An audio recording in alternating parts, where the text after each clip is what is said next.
नमस्कार, डीप मीडियामध्ये आपलं स्वागत आहे. सध्या पोर्ली गावातील जो चर्चेचा विषय आहे क्रीडा मैदान. या क्रीडा मैदानाविषयी कुठल्या स्थानिक नेत्यांनी किंवा आमदारांनी या क्रीडा मैदानाकडे लक्ष घातलं नाही. त्या गोष्टीचा विरोध म्हणून गावातील तरुणांनी आज मोठा निर्णय घेतलेला आहे. तो म्हणजे जिल्हा परिषद पोर्ली मतदारसंघातून अपक्ष फॉर्म भरून तरुणांची एक वेगळी फळी निर्माण करून स्वतः ग्राउंड निर्माण करण्याचा हा निर्णय घेतलेला आहे. तुम्ही पाहू शकताय इतक्या मोठ्या प्रमाणात तरुण वर्ग इथं जमलेला आहे आणि कुठेतरी त्यांच्या प्रचाराचा शुभारंभ इथं होताना दिसतोय. आज आपण इथं प्रत्येकाची आपण मुलाखत घेणार आहे आणि या मुलाखतीचा तर आज कुठल्या स्थानिक नेत्यांनी किंवा आमदारांनी या पोर्लीच्या मैदानाविषयी लक्ष घातलं नाही. तर याविषयी तरुण वर्गातून प्रचंड नाराजी आणि राग व्यक्त होत आहे. याच रागाच्या पार्श्वभूमीवर जिल्हा परिषदेच्या या होऊ घातलेल्या निवडणुकीत पोर्ले मतदारसंघातून तरुणांनी एक नेतृत्व निर्माण केलं आहे. ते म्हणजे जीवन शिंदेंच्या माध्यमातून कुठंतरी या मैदानाला पूर्णविराम लागेल अशी आशा प्रत्येक तरुण वर्गात होत आहे. आपण थेट जीवन शिंदेंसोबत बोलू की त्यांनी हा मोठा निर्णय कशामुळे घेतला आहे, का घेतला. नमस्कार. चांगलं. तर या निर्णयामागे तुमचा काय उद्देश आहे, काय हेतू आहे? निर्णय म्हणजे गावची लोकसंख्या जर तर 15 ते 16 हजारच्या आसपास गावची लोकसंख्या आहे. आणि या लोकसंख्येच्या मानानं जर बघितलं तर गावात कुठंही मैदान अवेलेबल नाही आहे मुलांना खेळण्यासाठी. मुलांना खेळण्यासाठी असू दे किंवा जी भरतीसाठी ट्राय करणारी मुलं आहेत त्यांच्यासाठी असू दे. आता मैदानची गरज का आहे हे मी समजावून सांगायची मला वाटते गरज नाही आहे. तर हे मैदान व्हावं यासाठी आम्ही गेली 4 ते 5 वर्ष झालं धडपडतोय. गावातील पुढारी असतील, आजूबाजूचे आपल्या आसपासच्या गावातील काही नेते मंडळी असतील, लोकप्रतिनिधी असतील, तर या प्रत्येकाकडं आम्ही म्हणजे असाच जी मुलं आमची काही भरती झालेली आहेत, काही सराव करणारी आहेत, ह्या सगळ्यांना घेऊन जाऊनसुद्धा मला वाटतं 7 ते 8 वेळा लोकप्रतिनिधींनासुद्धा आम्ही भेटलो आहे. परंतु ह्यातनं काहीच निष्पन्न झालेलं नाही आहे. आणि म्हणून आम्ही हा शेवटी निर्णय घेतला आहे की ही जिल्हा परिषदेचे इलेक्शन लढवायची. मग ह्या मैदानाच्या विषयाला तुम्ही साधारणपणे किती वर्षापूर्वी हात घातला होता? तेच सांगतोय मी, मला वाटते एक 4 ते 5 वर्ष झाली असतील. 4 ते 5 वर्षापासून हा विषय रखडलेला आहे. त्यासाठी तुम्ही कुठल्या नेत्यांना भेटला, कुठल्या मंत्र्यांना भेटला का? याच्यासाठी जर बघितलं तर आता जी ग्रामपंचायतला सत्ता आहे, ग्रामपंचायतच्या माध्यमातून पण आम्ही गेलो, ग्रामपंचायतला पण भेटलो, लोकप्रतिनिधी आहेत सावकर साहेबांना पण भेटलो.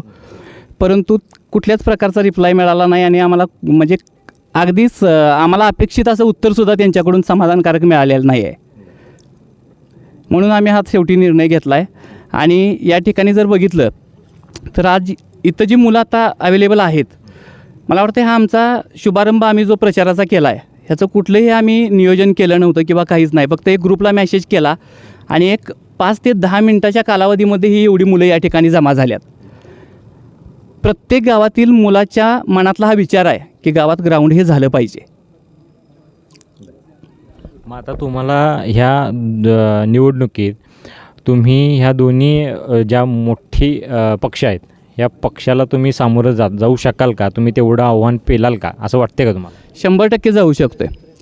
जर बघितलं, जर खरं सांगायचं म्हटलं तर राजकारण हा माझा विषय अजिबात नाही आहे. परंतु गेली 10 ते 12 ते 15 वर्ष झाली मी जिल्ह्याच्या ठिकाणी एका शासकीय वेगवेगळ्या यंत्रणा आहेत त्याच्यामध्ये काम करतो आहे. नेते असतील, पुढारी असतील, शासकीय अधिकारी असतील, यांना मी जवळनं बघितलं आहे, अनुभवलं आहे. त्याच्यामुळे हा विषय माझ्यासाठी खूप मोठा नाही आहे.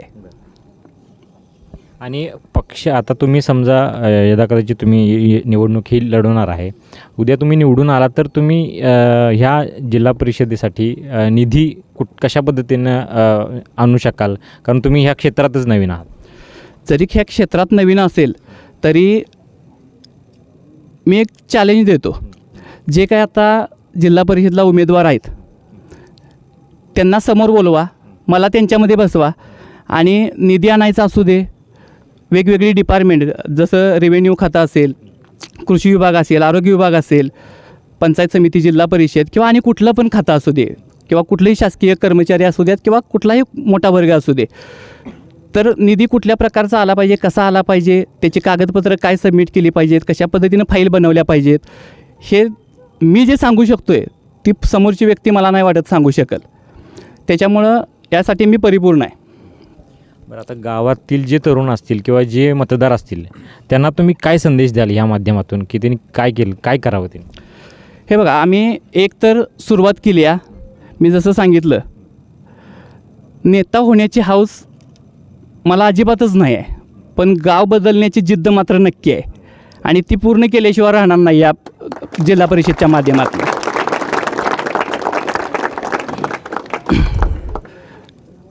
मी परत एकदा विनंती करतो की गावात ग्राउंड होणं ही खूप काळाची गरज आहे.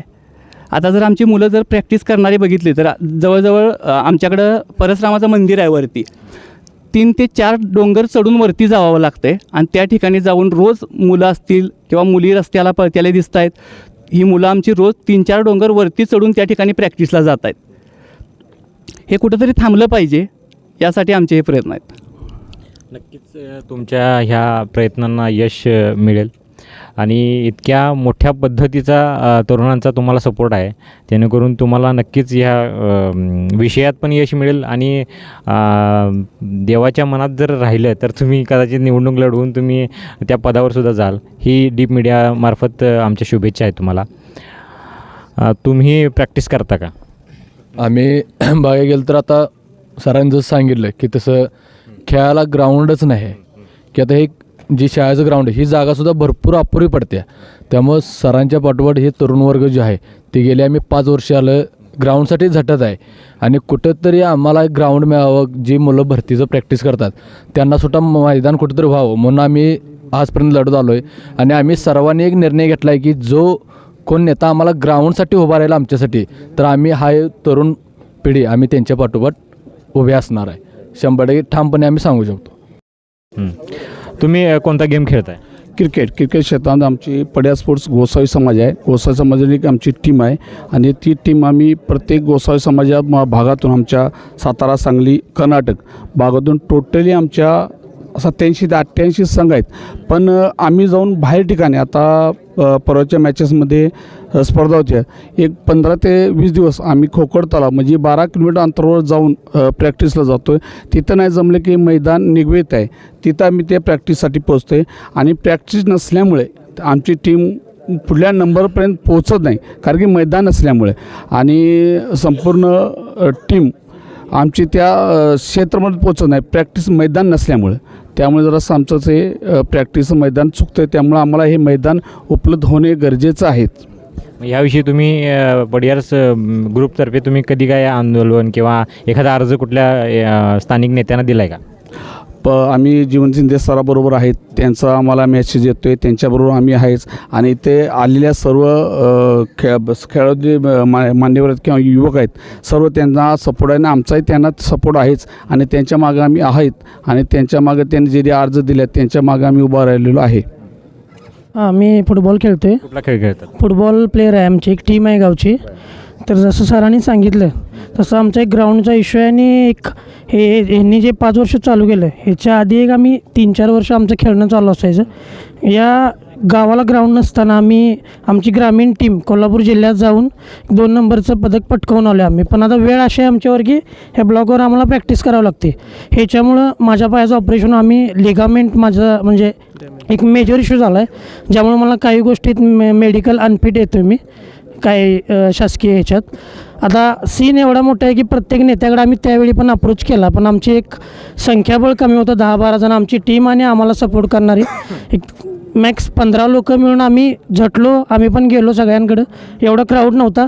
पण जर आता सर उभारल्यात मुलांसाठी किंवा आम्ही असेल क्रिकेट खेळणारी, भरती करणारी, एवढा जर म्हणजे थोडक्यात खेळाडू किंवा शारीरिक शक्ती वाढवण्यासाठी जर गोष्टी होत असतील तर आम्हीच का म्हणा, आम्ही प्लेयर म्हणा किंवा एक तरुण पिढी म्हणून नक्कीच आमचा यांना सपोर्ट असणार आहे.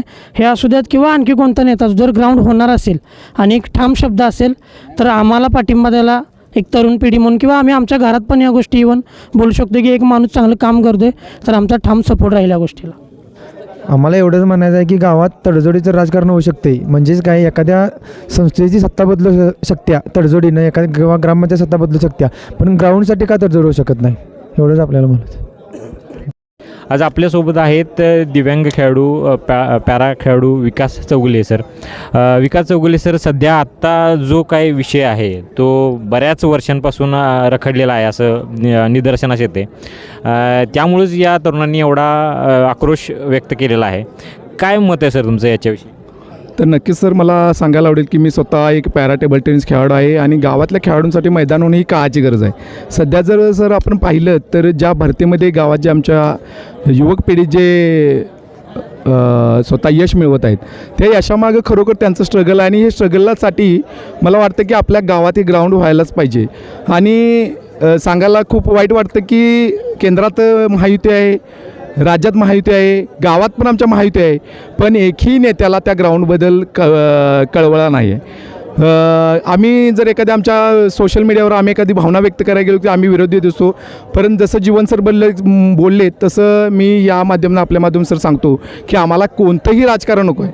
आम्हाला फक्त आणि फक्त ग्राउंड हवं आहे, जेणेकरून आमच्या गावातील अजून युवक पिढी खेळामध्ये त्यांचं करिअर घडवतील, भरतीमध्ये करिअर घडवतील. याबद्दल प्रामुख्याने हा विषय घेऊन आज ही आमची युवक पिढी आहे ती कामाला लागली आहे. आणि खरोखर मी या माध्यमातून एक राजकर्त्यांना सूचना देतो की युवक पिढीला जर तुम्ही डावललात तर याचा परिणाम निश्चितच आपल्या वोटिंगवर होणार आहे. आणि आज जर इलेक्शन झालं म्हणून आम्ही बसेल असंही नाही आहे. आम्ही ही युवक पिढी, आमच्या या युवक जी भरतीचे खेळाडू यांच्यामधून अजून एक सूचना देतो की नक्कीच भविष्यात एखादं मोठं आंदोलनही आम्ही छेडण्यास कमी पडणार नाही. आणि या माध्यमातून आमचे जीवन सर जे एक खेळाडू, उत्कृष्ट खेळाडू, त्यांना शुभेच्छा देतो.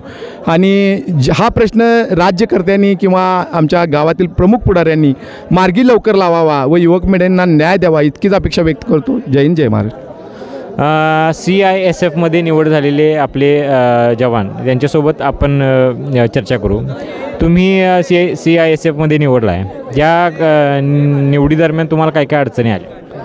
आता दररोज पूर्व प्रॅक्टिसला असतातच, पण आम्हाला कसं पावसाळा झाला की वरती ग्राउंड बनवायचं, त्यावेळी आम्हाला रोडला रनिंगला जायला लागत असतो.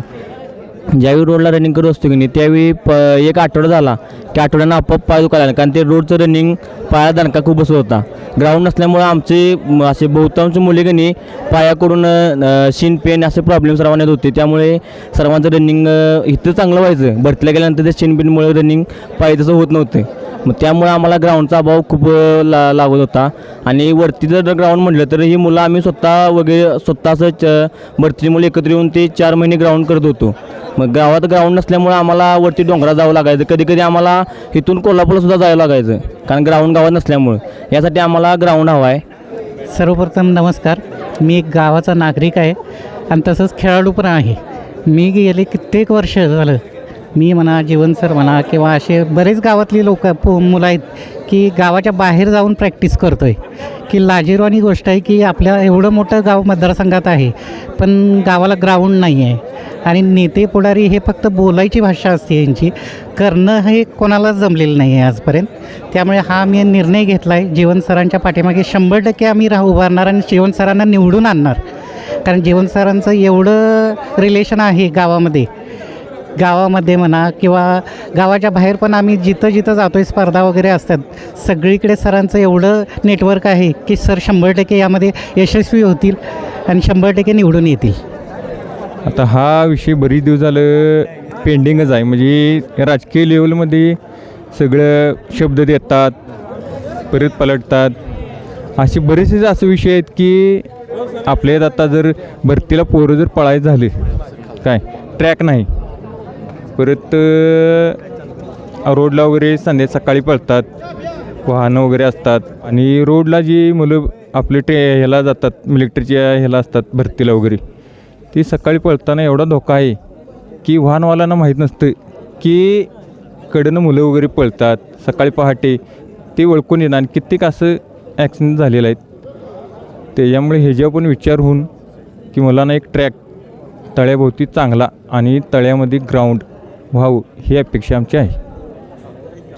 थँक्यू, धन्यवाद.